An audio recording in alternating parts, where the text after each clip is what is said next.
Bismillahirrahmanirrahim. Assalamualaikum dan selamat sejahtera kepada semua. Saya Cikgu Wan Mustafa dari SMK Pokok Sena 2 pada hari ini akan mengajar tajuk 9.2 Cuaca Angkasa. Pada akhir pembelajaran, murid akan dapat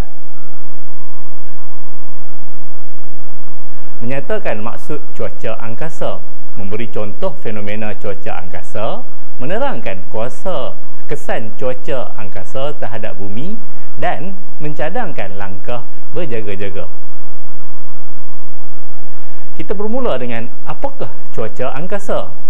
Cuaca angkasa ialah fenomena semula jadi yang berlaku akibat aktiviti matahari.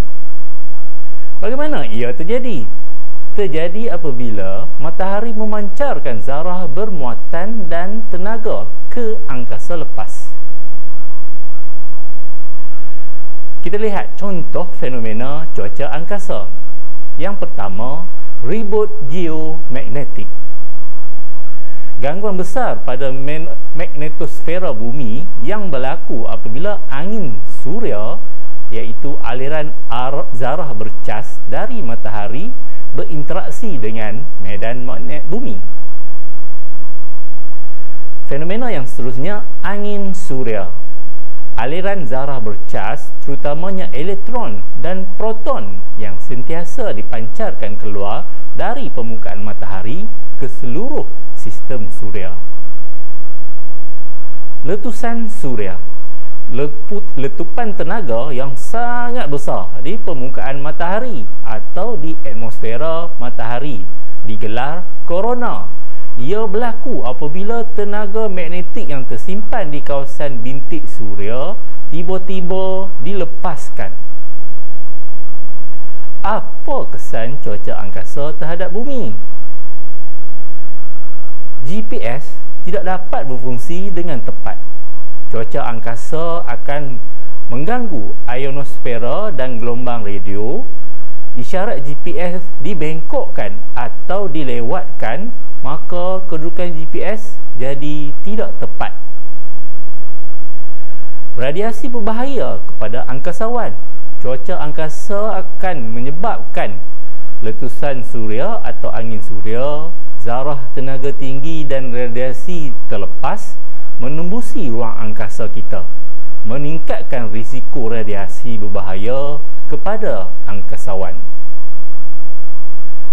Gangguan sistem komunikasi radio dan satelit. Sinar X, gelombang radio dan zarah bercas akan mengganggu ionosfera dan rosakkan peralatan satelit. Isyarat radio terganggu, maka komunikasi dan navigasi terputus atau tidak tepat. Kerosakan pada grid elektrik.